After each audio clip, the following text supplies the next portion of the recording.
purpose of the upstream license under a petroleum mining lease.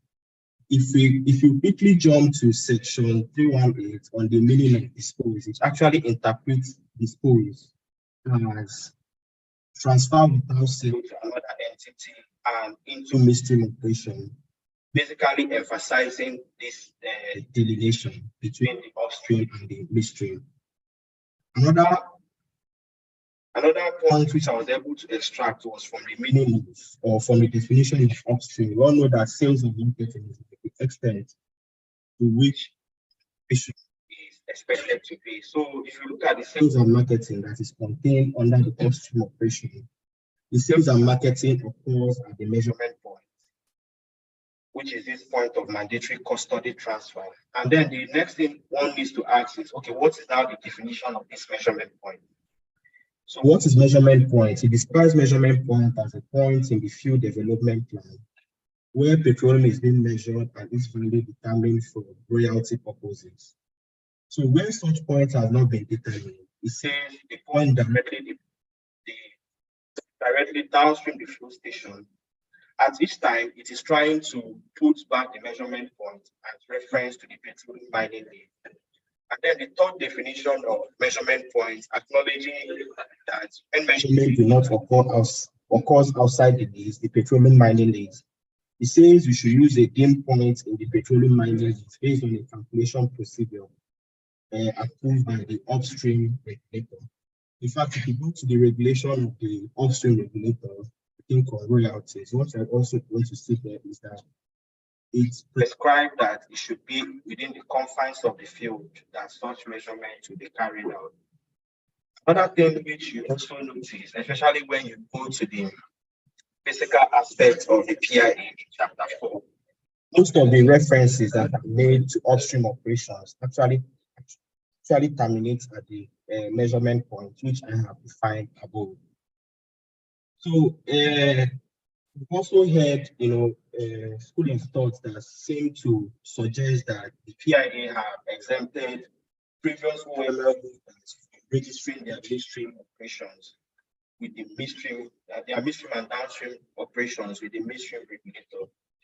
But that is essentially false, because if you look at section 1256 and 1746, it actually mandates all existing operators prior to the effective date to register all their midstream operations with the midstream regulator within 18 months, right? And also, if you look at the definition of midstream, also in section 318, it also contains whether or not related to a petroleum mining lease and still remains a midstream operation. Because in the course of doing this research, I've actually engaged a lot of people, in order to get their opinions, so try to answer some of the questions that they may have. What some of them seem to suggest is that it's quite difficult to separate upstream operations from midstream operations. But in any case, the PIA recognizes whether or not their operation is related to the petroleum mining lease, it is still under midstream operations. So if you take this definition of measurement point and just place it directly downstream the flow station, we are going to get this straight. I think I need to put on my, sorry. So trying to put on my highlighter. We are going to get this straight line, which is just located downstream this flow station, right? If you look at this other red line, which a lot of people have suggested to be a line of convenience, actually based on the previous regulatory regime and the fact that a lot of people struggle to separate what is upstream and what is midstream, you will actually find out that first of all, the line of truth is always a straight line. Lines like this, which I'll also explain in the slides to come, actually has a lot of implication, particularly on the citizens of Nigeria, if I may use that. So I'll also explain why we have these operations in this manner and how the PIA itself created a way for handling such fully integrated operations in this manner. So basically what I want everybody to pick from this slide is, the points that actually emphasize on this mandatory custody transfer. And on the next slide, I will actually be showing one of the effects of this red line, which some people seem to suggest that is a line of confidence based on what is currently existing for us to continue in this manner to look at the effects. So where this line actually plays a lot of role that I feel is detrimental to the economy of Nigeria as a whole is on the gas and supply value chain. What the PIA essentially did is, if you check the objective in chapter, I think it's section objective 2C, it says promote transparency and accountability in petroleum accounting. So it basically assigned two types of to the upstream operations and midstream operations with respect to production versus utilization accounting, thereby separating the producers from the wholesale suppliers. So what it essentially means is that it's accounted for antitrust behaviors in the sense that it's trying to prevent a situation where these two roles of producer and suppliers are combined together, such that the local industries, which eventually is supposed to expand, will not be able to get either crude or gas. If anybody is in the business of supply within the value chain, person will probably understand the picture I'm trying to paint. The picture I'm trying to paint essentially is that, according to the PIA, the producer loses or is supposed to transfer custody of whatever he or she produces into the midstream. So if he was given an obligation to, service the local industry, maybe with 10 million scope out of 100 million scope, he may have produced from his wells. He's supposed to hand over that obligation to the wholesale supplier who purchases the gas at a discounted price. And then the wholesale supplier is now mandated to transmit that gas or liquid either to a refinery or to our local industry, which is eventually supposed to expand.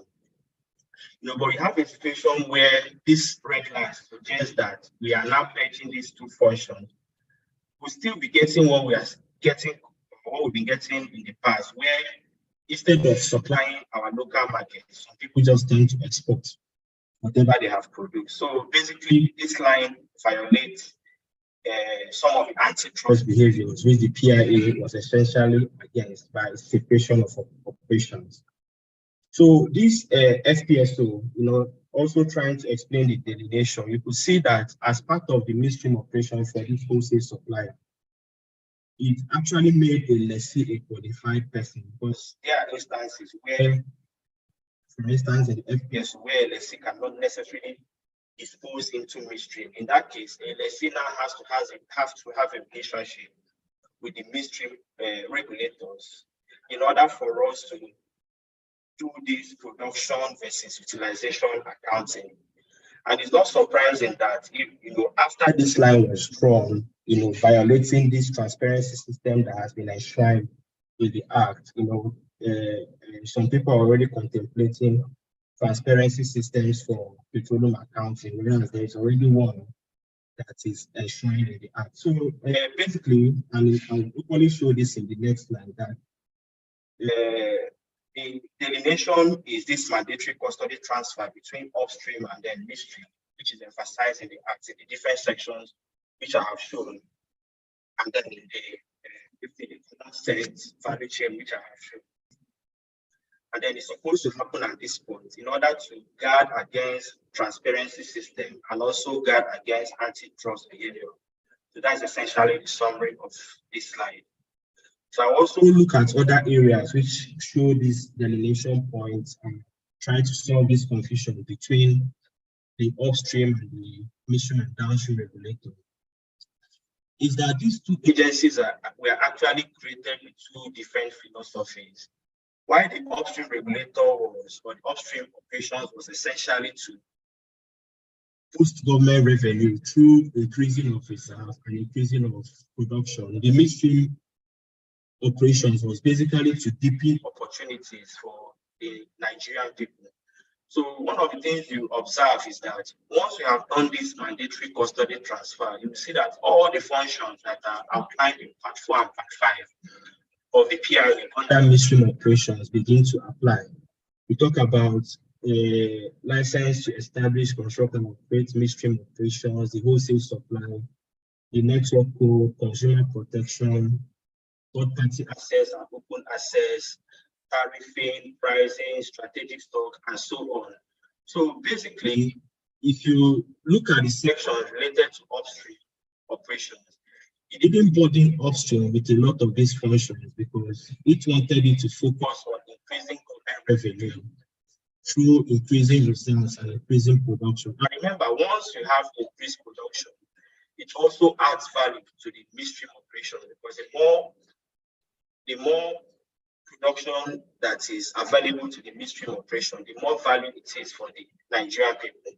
If you also try to replicate this other line within these value addition programs that are stipulated in the PIA, we wouldn't even know how to place the line. That's why I started the line and I had to terminate it somewhere. You see that you start cherry picking functions, which I think doesn't add up in any way.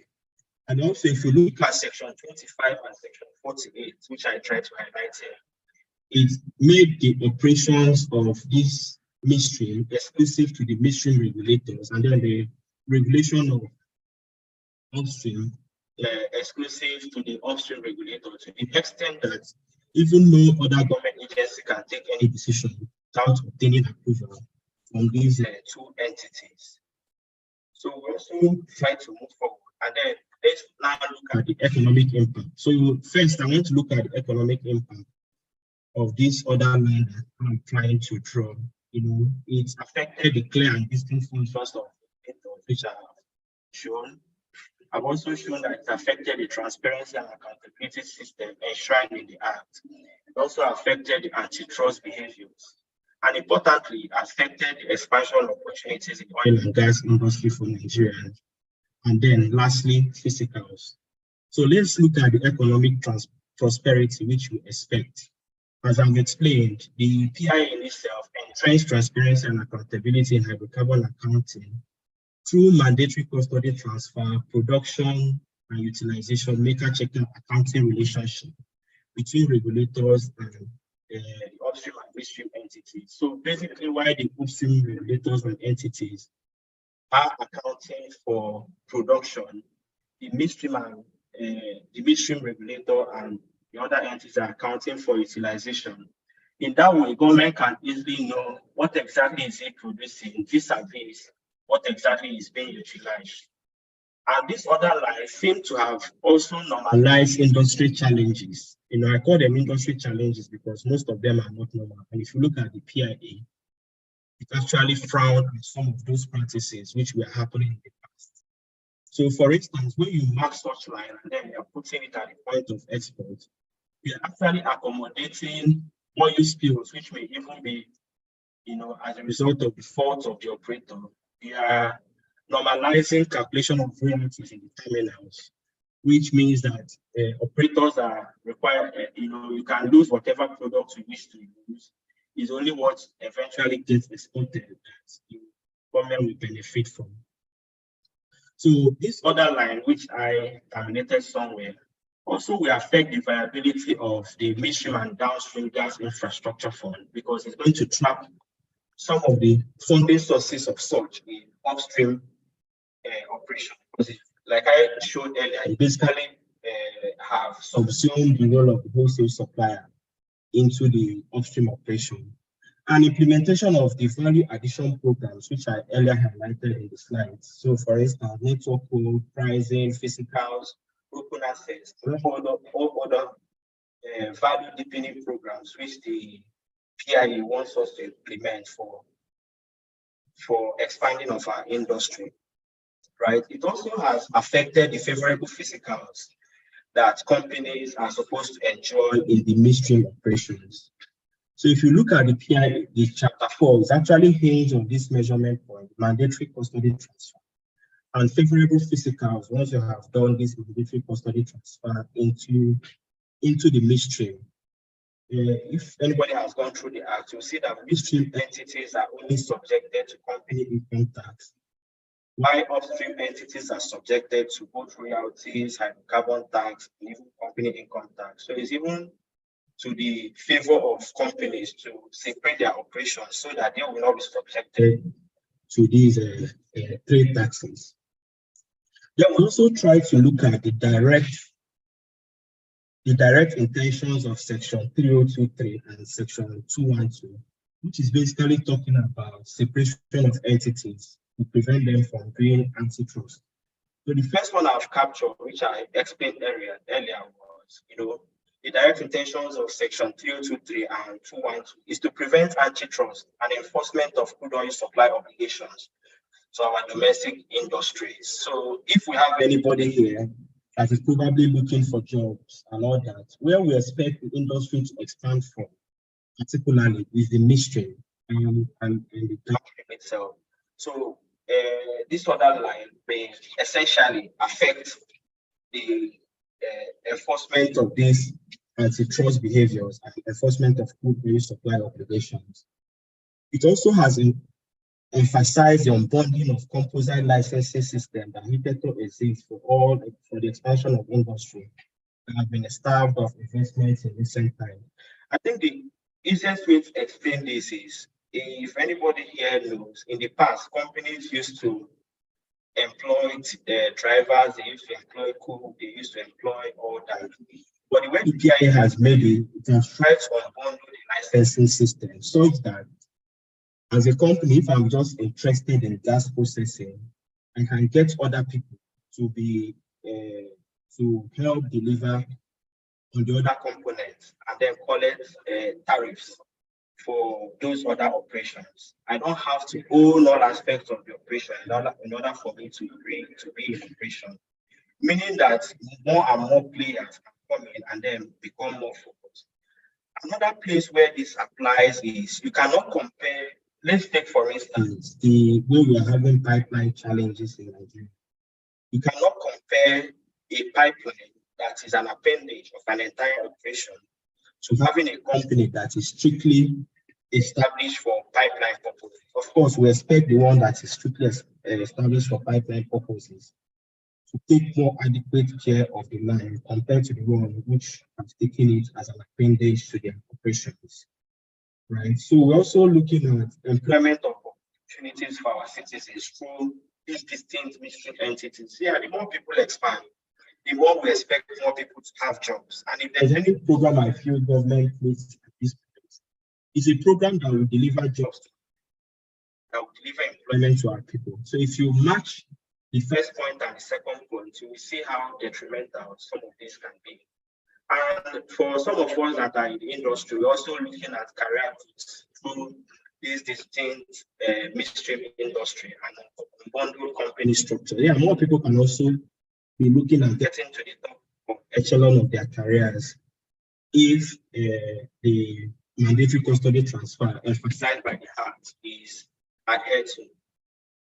And then what you essentially get at the end is that you have an upstream that is focused on growing reserves and production to increase government revenue, which I have mentioned before. This also benefits the midstream because the more hydrocarbon the midstream has, the more value people derive from such operations.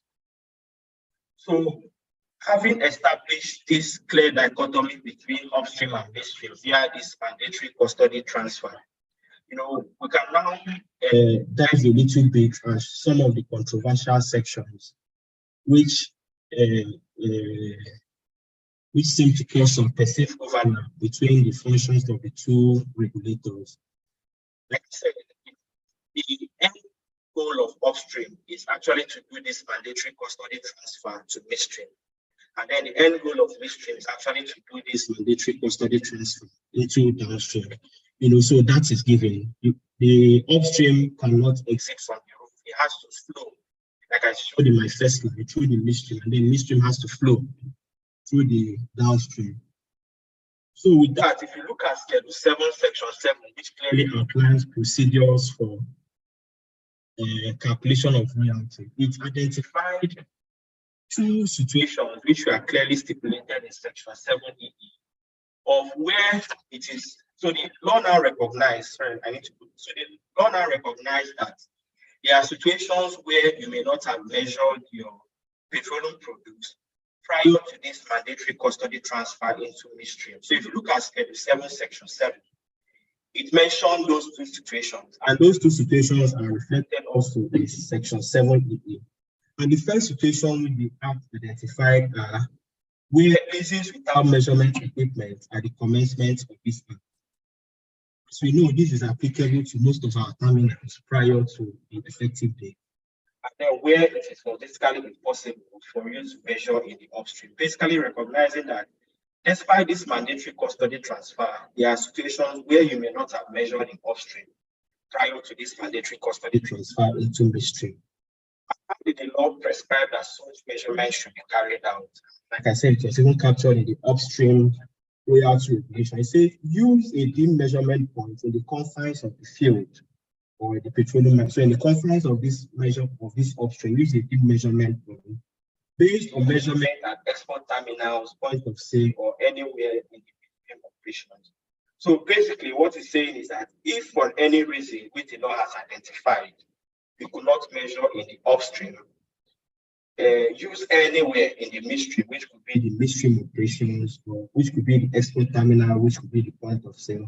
And if you go to that section, I think it's well outlined. And then the other one, which is Section 8D, that also seems to have some perceived overlap between the functions of the regulator. You know, the Section 8 in itself is speaking to commercial regulatory functions. And it says the commercial regulatory functions of the upstream regulators, it's outlined three functions. The first one is approval of FDP. The second one has to do with costs. And then the third one, I think, has to do with containment of exports. And then the third one is when the facilities are now integrated, they implement the commercial functions of the upstream regulator. And if you go to Section 79, 3 and 4, it actually stipulates that you may submit your FDP as a midstream. You may submit your FDP as an integrated project when it contains both upstream and midstream. However, the upstream regulator should limit itself to its regulatory powers, which are outlined in Section 70. And if you go to Section 79(2), which I have outlined here, one of the requirements for approval of an FDP is efficient and commercial use of midstream facilities. Is one of the requirements for approving of FDP. If you also look at 8C, which is talking about containment of export using production quotas, as I've explained, export happens downstream the measurement point. So for the law to be speaking about export in integrated operation, so it's saying that when such is not integrated, the upstream regulator should take charge of that. And then finally, this is now the regulatory framework. After all this my analysis, this is now the regulatory framework, which I believe that is what the PIA has outlined. So let me just go through it once again. So this is the Nigerian regulatory framework. On the upstream side, you have the exploration and acreage management, development and production, doing the mandatory custody transfer to the hydrocarbon processing and transportation infrastructure, and then the DSSRI. This is expected to be carried out by an upstream entity, and on this other side, or by the midstream entity. So if you do this upstream entity, what it actually means is that this upstream entity will handle issues related to lease administration and this mandatory custody transfer into the midstream. And then the midstream entity will handle matters downstream these measurement points, whether or not related to the petroleum mining lease. So, like I said, in terms of philosophy, I'm already summarizing because I'm expecting a lot of questions. In terms of philosophy, why these other agencies are set up to maximize government fees through increasing reserves and production. This other one is set up for deepening the industry for Nigerians through value addition programs. The activities in the upstream measurement relates to win, war, carry away, and dispose. And I've given the meaning of this dispose Anybody can check it in section 3 and 8. The means transferred from another entity and into midstream operation. While the definition of midstream operation contains whether or not related to the petroleum mining lease is all midstream. And then the function of the upstream regulator is outlined in section 7 and 8, and they are supposed to carry it out on a petroleum mining lease. Then the functions of the midstream regulators are outlined in section 32 and supposed to carry it out on all the licenses outlined in section 125 and 174. And then I've said also that if you check section 25 and section 48, it makes these functions exclusive to either regulators, meaning that this one cannot do this person's function, and then this other one cannot do this other person's function. So they are clear and distinct. So that's what I've tried to itemize here. And I also try to also give the definition of measurement point as outlined in the act. So what do I think is the way forward for industry in order for us to move forward, particularly looking at the economic implication, of some of those actions? I'm looking at the full compliance to the provisions of the PIA. Also looking at the introduction of KPI systems for regulators and for regulators to also be more accountable, right? So basically, the upstream regulator should focus more on reserves and production, while the midstream regulator should focus on deepening the midstream through value creation. Total awareness and training. I think I'll talk more about this in the next slide. Total awareness and training on change management has been introduced by PIA. Is not news that we've operated single regulatory system for more than a year. So I want to understand why a lot of people will struggle where their determination points. And then, of course, continuous stakeholder engagement. Continuous stakeholder engagement in any other matters of this would be a continuous deliberation for us to get value from ourselves. So from my research, I also wanted to put this. I feel the PIA provides framework for activities of regulators to be within the confines of the law. So if you look at the PIA in itself, we try to detail how each and every operation should be carried out. And I think everybody within the industry should look at that framework before taking any action. The PIA also tried to address all the perennial problems of the industry. And I said I was going to throw a challenge to anyone who can mention any of our perennial problems which the PIA did not try to address in one way or the other. So you look at host community, you look at the commercial abandonments, you look at focus on physical, focus on gas, DGDO, DGCO, investment in gas, environmental remediation. So the ones which are not very clear to us are all related to accountability and transparency, and then the clear and distinct functions of the regulators. Yeah, so I think at this point I also need to say that I'm not here to campaign for any type of structure in any way.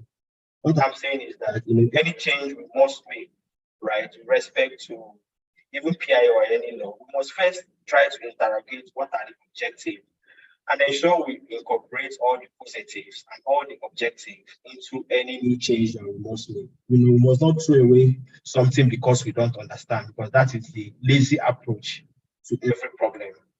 We must try to see, okay, what is this trying to say, and try to incorporate the positives, and then look at how to now improve on the positive. And as we know, every change comes with an opportunity cost. For every action we do, there's an opportunity cost to it. So we must weigh our actions against the opportunity cost. What are we foregoing in order for us to do this action? And then lastly, this is what I feel is the root cause of the debate on the PIA. It's not related with change management. A lot of people have faulted the change management related to the implementation of this act. And what are the ones that are identified? The composite company structures and single regulator system that has existed over 50 years. There's also this reliance on traditional and institutional knowledge and failure to redefine some traditional terms, and the use of old procedures and guidelines. So for instance, what we used to know as upstream, like I explained, is it still upstream? What exactly is midstream? How many of our procedures have changed? You have some other people who engage in malicious and misinterpretation, and some other people who don't even going through the act. We have where we rely on directive and provisions of the law. We also have normalization of industry challenges such as crude oil theft, royalties outside the laws, etc. We also have a situation where it appears, regulators are also assuming ownership of facilities rather than regulate operations, which the PIA expects regulators to regulate. So it's not about who owns this facility, it's about which operations am I regulating within this facility. So at this point, I believe everybody should be asking themselves whether you have a growth or a fixed mindset. Of course, if you have a growth mindset, I know where your mind might still be. But if you have a fixed mindset, I know where your mind might be. But if you have a growth mindset, then I feel some of the things I've said is worthy of interpretation. Right? So the PIA is also not different from every other change that is being introduced. You have the stage of denial, you have the stage of anger. For some of us, we move the stage of exploring and all that. So it's also related to change. And like every new idea, we should all realize that the focus or part of the focus of the PIA in the light of energy transition remains on the midstream. What I to someone from some of my friends is that I feel the midstream is actually what needs support in Nigeria because, as we all know, the upstream is fully established. The downstream seems to also be fully established. Where we are, where Nigeria can derive a lot of value is in the midstream. So if I were government, especially in the light of this unemployment situation in the country, I am going to focus more on the midstream. Like every new idea, it goes through this bathtub curve. If you don't receive, if an infant like our midstream is doesn't receive enough support during this period of infancy through immunization and the rest, it's likely going to die off, and its potentials will not be realized. But if we give it the adequate support that it requires, it's going to grow and then fulfill the potential it expects to fulfill, especially with respect to delivering the value for our people. So lastly, in the light of the energy transition, the upstream is expected to focus more on reserves and production for the benefit of the midstream and downstream, because actually the midstream and downstream that benefits the Nigerian people, while the midstream regulators should focus more on deepening the midstream and downstream for more value and benefits to Nigerians. So that is the end of my presentation. I actually have a bit of extra slides, which I'm not going to discuss here. Maybe if you go through the slide, you can now go through the detailed analysis of some of the perceived overlap areas. But more importantly is that at the end of the day, the PIA seems to align with several international definitions of what is midstream, what is upstream, and what is downstream. Thank you, everybody, for listening.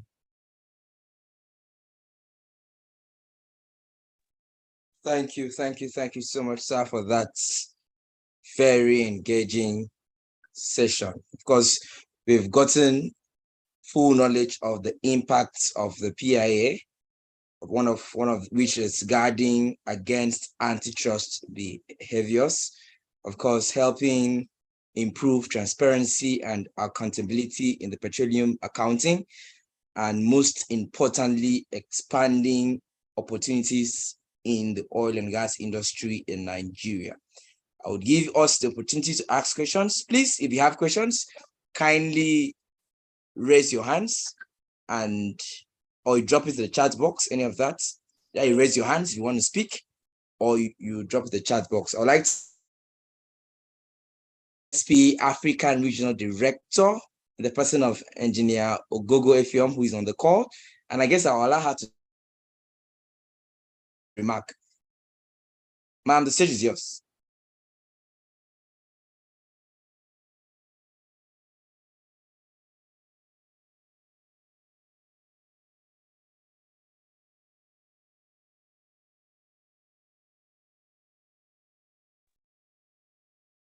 Okay, thank you. Mr. Okechukwu, thank you so much for this very enlightening session.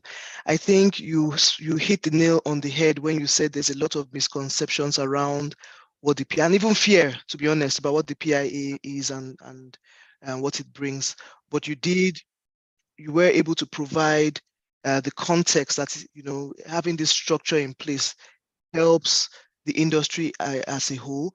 As a matter of fact, we may not have it 100% right now, but with time and with feedback and with practice and so on, it will continue to evolve and to continue to get better along with international standards.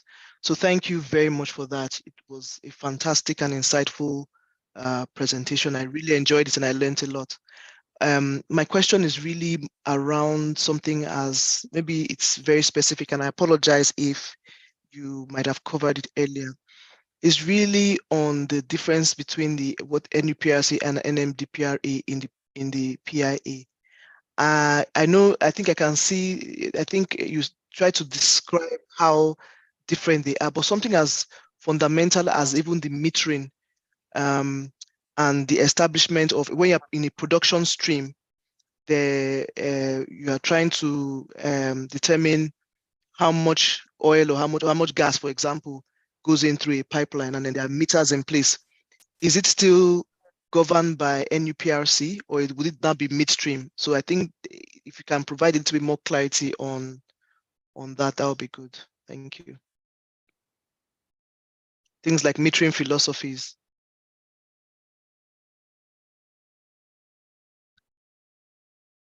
Please, does anybody hear me? Yes, ma'am. Okay. I heard you.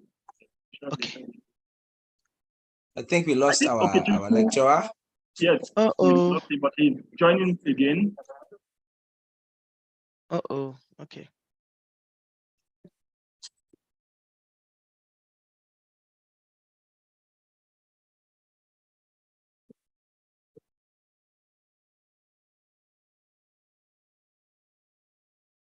Engineer Okuchukwu, please confirm you can hear us now.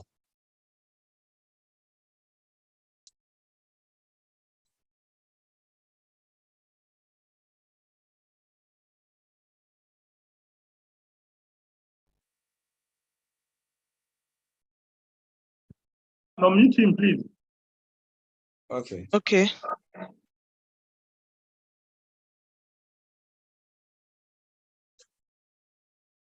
Please, I'm very sorry. I'm more used to Teams than Zoom. I've actually been struggling. Please, could you come back with your question? Okay, just to summarize, I first thanked you very much for an enlightening session. So I really appreciate it. I learned quite a bit as well. And I was asking that something like your metering philosophy, is it still governed by NUPRC, or would it now be the midstream NMDPRA? Is it who governs something like that? Because on one hand, you can say, because it's metering and it talks about allocations of reserves, it can be NUPRC, but because it can also be seen as a midstream activity because it talks about metering in the midstream facilities. So there are some gray areas there that I would like for you to expand on from your experience. Okay. So our entire industry is actually based on metering, and like I said, here is just a technical presentation. I'm not here to allocate functions to any of the regulators. It's not even in my position to do. However, when you talk about metering, I need to know exactly the metering points we are talking about. Like I explained, basically the industry is broken between the upstream and the midstream, right? So the upstream says dispose into midstream as the measurement point. So if it is about going into the pipelines, which I understand you to be saying, the pipeline licenses are from the PIA are under especially transportation. Because you also have to know the different classification of pipelines within the PIA itself. Gas transportation pipelines are under the licenses that are supposed to be issued by the midstream regulator, meaning that before you even put it in the pipeline, you are expected to do a mandatory custody. It's like a custody transfer point to know what exactly you are injecting and what you are taking out. And I believe that at that point, even beyond being the functions of who is in charge of that operation, it's also that if you follow my presentation, it's also a what's it called now? An economic transfer point, meaning that an upstream player is transferring to a midstream player. Right, so that custody has to be determined, and that's when I even talk about the transparency systems that are enshrined in the act itself. So at that point, if an upstream person injects a certain number of barrels, that is what the midstream entity is expected to deliver at the end of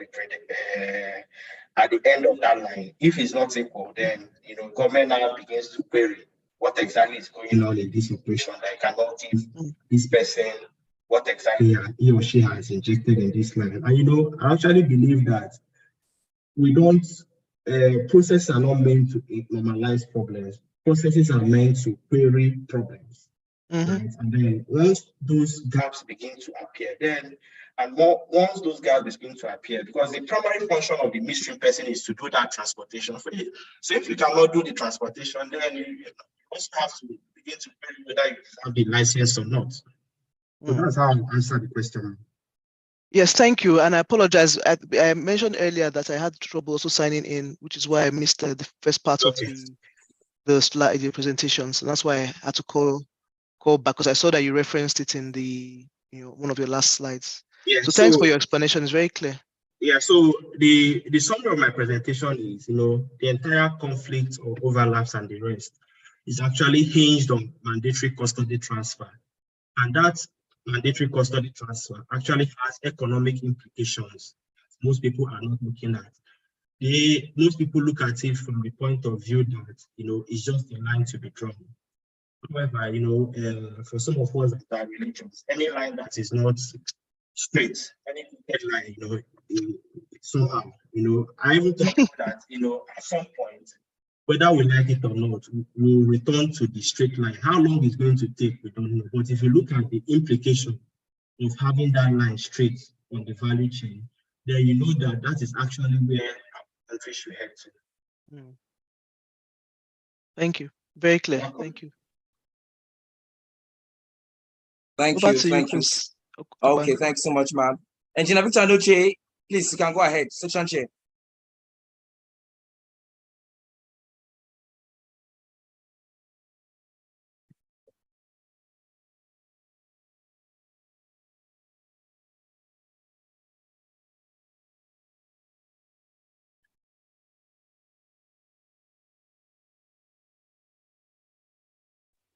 Okay, thank you very much, Afan. Thank you, Dr. Kichuku. Yeah, so thank you, Dr. Kichuku. Before I ask my question, I want to first of all appreciate Africa Regional Director for joining us.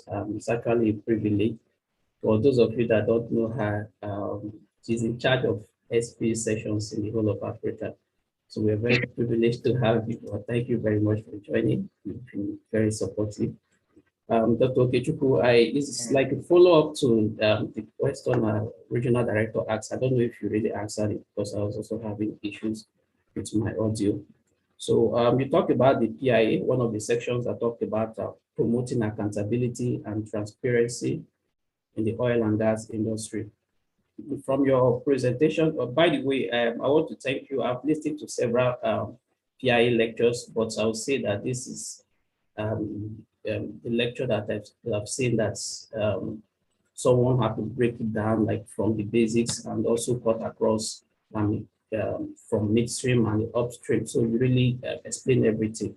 So for mandatory custody transfer from upstream to midstream, it's in one of your slides, and it seems the role of the upstream and that of the midstream, they are interwoven. So, and you agree with me that we still have problem of accounting, like we are not even sure of what we produce, and the PIA is very, very clear on what we should do on the mandates of both the upstream and the midstream. So from your experience, what can you say is the problem, is the challenge we are having in the industry, or the challenge with the regulators in trying to know the actual production from Nigeria? We also have similar challenge in the downstream, also not knowing the amount of product that we consume daily in the country. So what would you say is the major problem? So at least so we can maybe start thinking of how to solve it as individuals. Thank you very much. Okay. First of all, thank you for wishing me doctor. I'm not yet a doctor, but I'm aspiring to be, so I'll take that as a positive prayer. Secondly, like you rightly outlined or rightly said, the sector 2C, I think it's 2C of the PIA, says, 2C of the PIA says promote accountability and transparency. And if you look at the entire sections of the law, in one way or the other, it was trying to emphasize. And by the way, thank you for appreciating the presentation. I have a lot of this kind of presentation. Maybe another point, you can take this from another point of view. So if you look at that, it's enshrined it in most or several parts of this presentation. If you look at that line, which I complained about, based on the only justification for that line, people have claimed is convenience. But that line essentially violated more than, we go to the PIA, more than 200 clauses within the PIA. Most of them are linked to this transparency and accountability within the act, and then the clear and distinct functions of the two regulators. So basically, the problem of Nigeria with respect to accounting, they are multifaceted, right? From my own personal experience and some of my colleagues which I have asked. Some of them are related to maintenance issues on the pipeline. Everybody knows about crude oil theft. Everybody knows about, so many of those challenges. And this presentation is not essentially for us to look at how to address those problems. Some of those problems are even beyond the scope of the regulators in terms of addressing. Some of them are in the hands of the regulatory security agencies and the rest. But my presentation essentially is that in as much as we have this challenge, we must at least know what we produce, vis-a-vis what we utilize. That difference makes a lot in terms of telling us what exactly, or even giving government an insight into what is happening within this industry in itself. So basically, the upstream in itself should account for whatever is produced. Between product, what I'm saying essentially is that between production and utilization should not be a flat line where there's no, let's say, established form of accountability. We produce, we measure, we use that as basis of royalty. In fact, in situations where you have losses along the line, if you look at the procedure for calculation of royalty, it's even accounted for that by saying whatever cost it takes for you to transport that into the mission and the rest, you should deduct it from what you're going to pay government for royalty. So just to summarize the question, this presentation is not essentially for us to address the issues relating to, it's just for us to be aware of what is happening and then use that as basis of delineation between upstream and downstream operation. It shouldn't be a flat line. Thank you. Thank you very much. I think we have up on hands. Okay. Engineer Michael.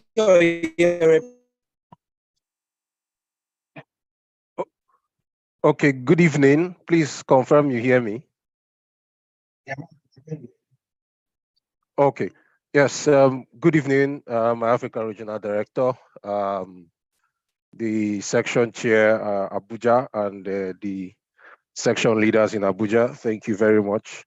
And to the distinguished lecturer, Engineer Okechukwu, thank you so very much for this very detailed and elaborate presentation on the PIA and how it cuts across the different sectors of the industry. I mean, I always tell people that care to hear that you're indeed a very strong ambassador of the awareness that the PIA is bringing to the industry and the delineation across the different sectors. So thank you very much for your passionate drive in disseminating this information.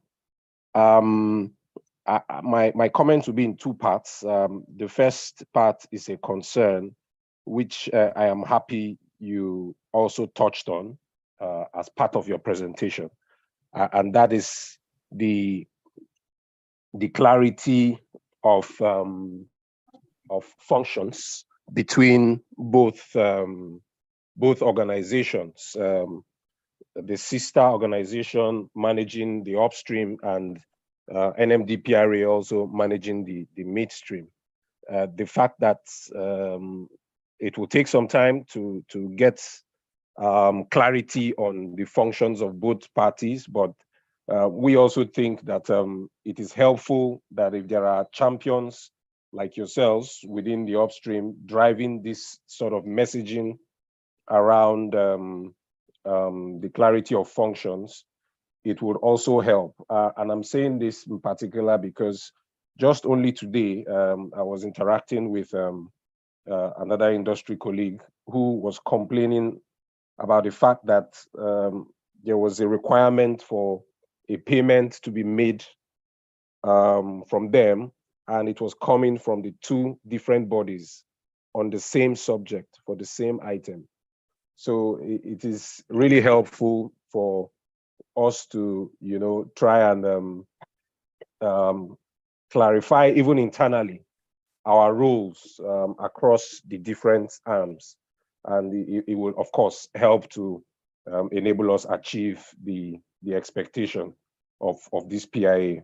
So thank you very much. The other part will be that I know there's a lot of talk around upstream, midstream, but with regards to the downstream sector as well, which the NMDPRA is also looking at, how would you say this PIA is, bringing about the desired change with regards to the products distribution and marketing? Are we seeing some expansion in this space as well?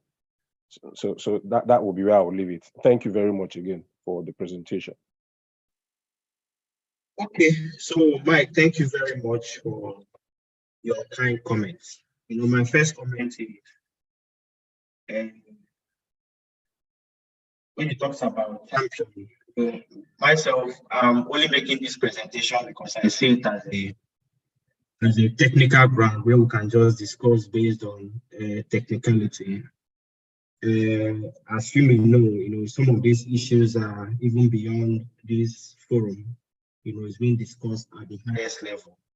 However, I feel that at that highest level, what we are not putting at the forefront on the table is, like I said, I've generally faulted the implementation of this act. It looked as if the people who wrote this act at some point are nowhere to be found. So most people were left to interpret the act the way they feel. Of course, if I interpret the way I feel, I act the way I feel. I just have, in the course of studying this act, seeing this mandatory custody transfer as a basis for delineation and also the benefits Nigeria as a whole will derive if that is complied with. So, and that is the basis in which I'm making this presentation. So, in terms of advocacy, if you know, for us civil servants, we work based on directives. It's what we are told to do. If not for this technical platform, we shouldn't be making this presentation. So, having said that, I feel that a strong group, actually the business people who this impacts on, unfortunately, in some of the forums I've been in, a lot of even the big companies seem not to understand the benefits they are likely going to derive from, complying with this law.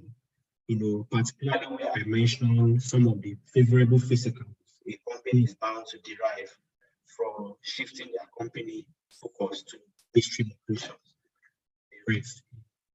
When changes happen, like I showed in that graph, it always starts in that manner. There's no change that doesn't happen, that doesn't start in that manner of denial and anger, before people start exploring little by little. So just to summarize my response, I feel that beyond looking up to the regulatory agencies, the companies themselves are supposed to also be champions with respect to what exactly benefits their business.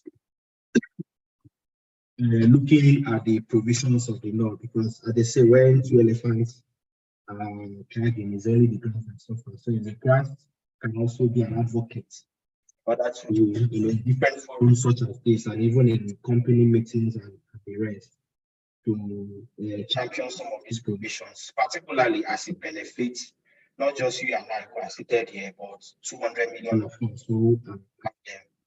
On the downstream aspect, like I said, the PIA will take quite a while for us to begin to actualize the benefits, right? If you look at some of the provisions, I've explained the issue of wholesale gas supply, which has to do with supply of gas to the domestic market, breaking that monopoly that producers used to have in the past, whereby producers were also suppliers.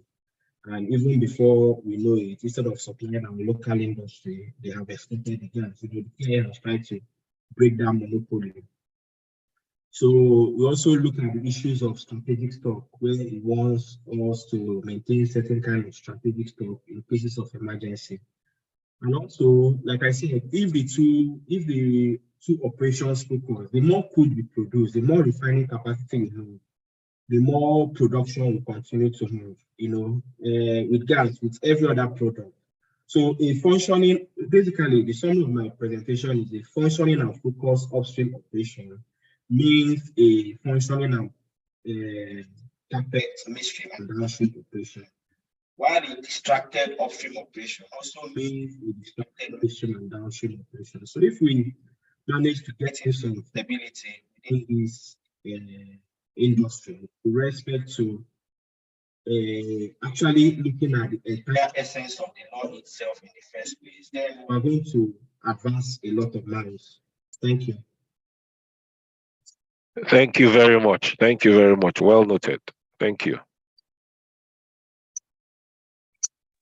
Okay, thank you so much. We are going to take the very last question, and we will now move to the next agenda. Daniel Abe, please go ahead with your question, the very last question for the evening. Okay, good evening, everyone. I'm sure we can all hear me. Good evening, African Regional Director. Good evening, Abuja Section Leaders. My name is Daniel Abe. I'm a final year student of Federal University of Technology, Minna, Niger State.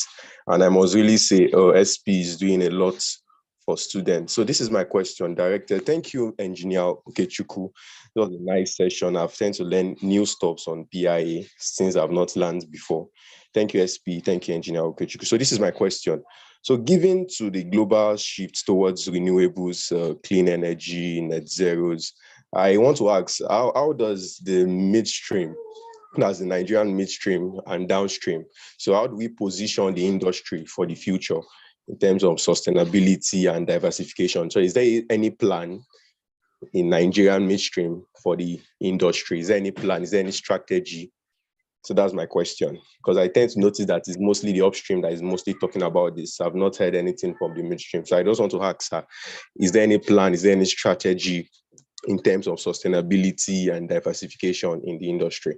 Thank you very much. I'm sure you got my question, sir. Yes, I got your question.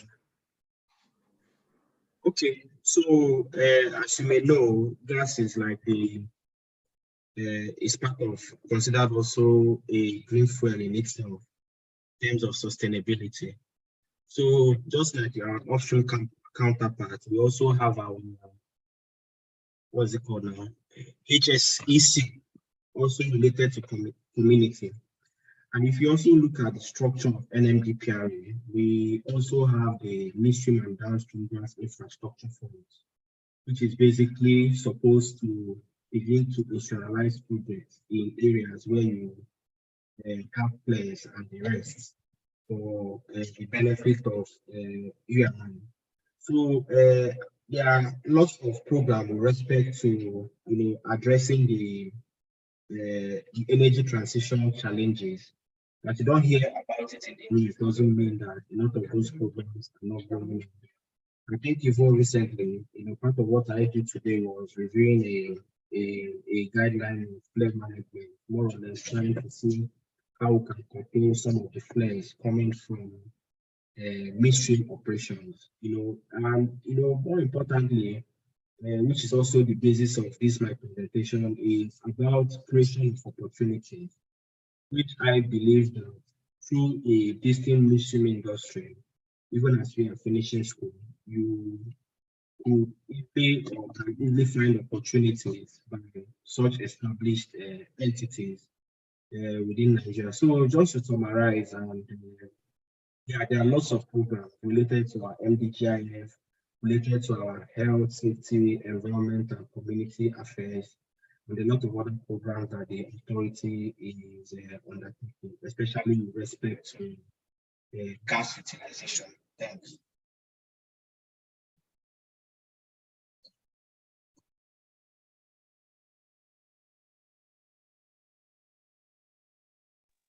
Thank you, sir. Daniel, confirm you have gotten a Yes, thank you response very much. as you Thank you very desired. much. Okay. Yeah, thank you very much. Okay. Thank you. Thank you. Thank you. While the lecture was going on, we saw so many of our senior members, so many professional members joining.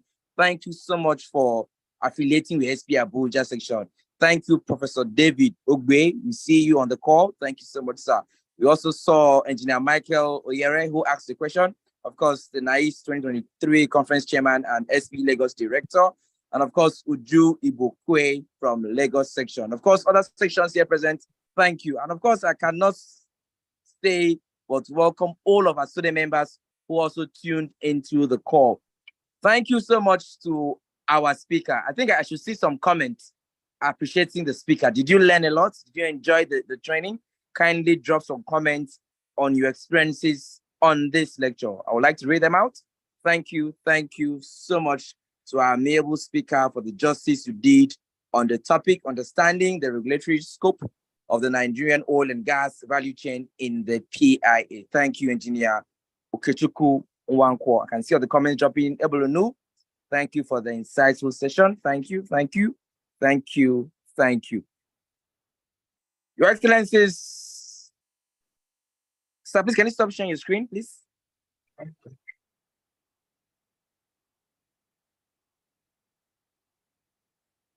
Engineer Okechukwu, please. Yeah, I'm trying to be honest. I said I'm not used to this, but okay. Sincere apologies. SP is always there to expose you to more apps. If you just go down.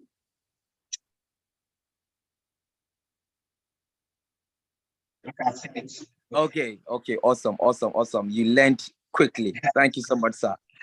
Okay, distinguished professional members, I believe you enjoyed the session. Now, this is a clarion call that you should be part of SPE if you're not already a part. We have membership for professional members and, of course, membership for student members. From September 1st, our rate card for being a member has changed due to the dollar rates. And, of course, you can see it on your screen. Please take a screenshot of the screen.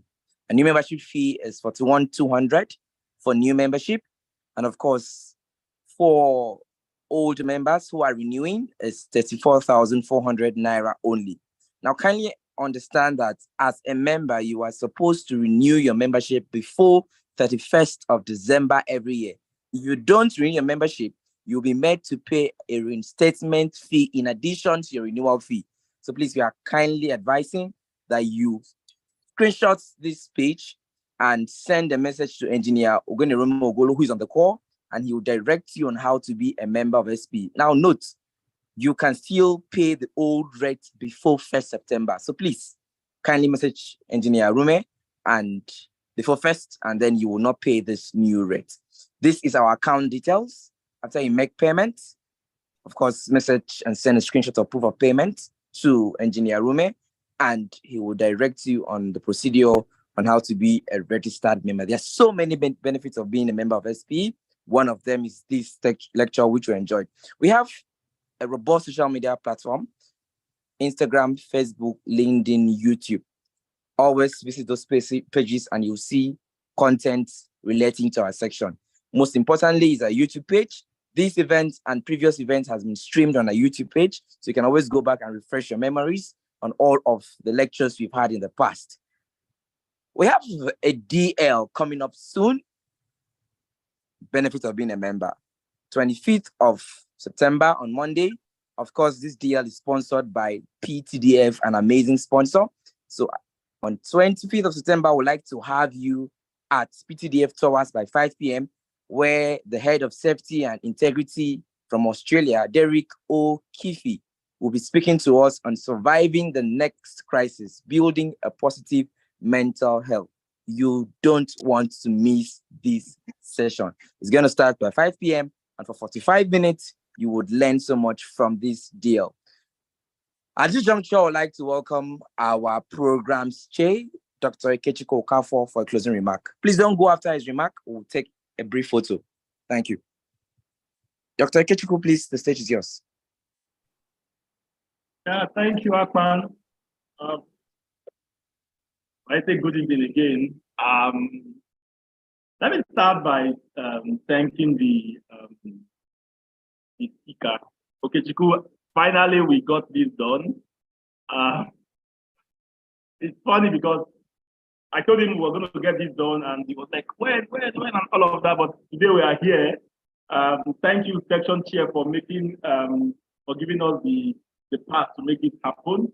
I want to thank especially the African Regional Director. When I saw her coming, I just sent a welcome message to her, because it's not every time you see the presence of the AROD great an event. And I saw the last comment she made. I mean, it's all around thanking the speaker, because this is quite a practical session, I must say, that concerns practitioners. So thank you, Okechukwu. For everyone who has joined, from the students to senior members, thank you, Professor Ogbe, for joining. Michael Oyere, we appreciate that you joined. And this is just the tip of the iceberg of what SP Abuja section is planning. We have more from where this is coming from, and we're sure to wow you with practical sessions like this, where people would learn and appreciate. SP Abuja is here to serve. And from all of us at SP Abuja section, we say thank you for joining us, and do have a wonderful evening. God bless you.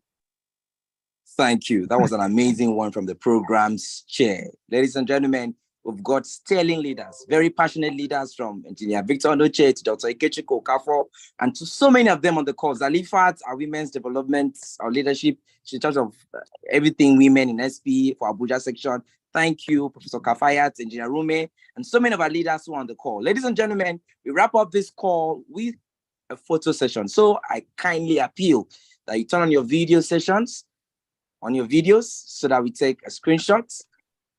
Thank you. Thank you. I'd like to see all of the beautiful faces. Kindly turn on your videos. I can see the chats coming in from ARD. Thank you, Abuja section. This is one of the best sessions for every one of us practicing in the oil and gas industry. Well done, Okechukwu. I can see Professor Ogbe. Thank you, sir, for joining us. We'd like to see your faces, please. We'd like to see your faces. ARD, we'd like to see your face. My director and conference chair. I greet you, sir. Greet you especially, my brother. Yeah, well done. Hey, also thank saw you very Madam much. Uju on the call. Thank you.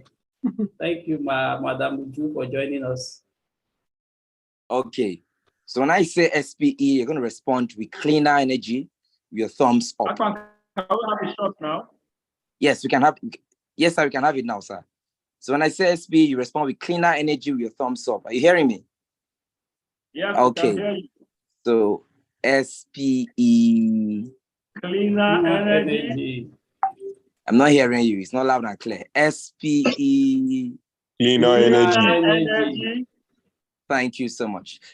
In 5 minutes, I'll end the call. You can network now. Thank you.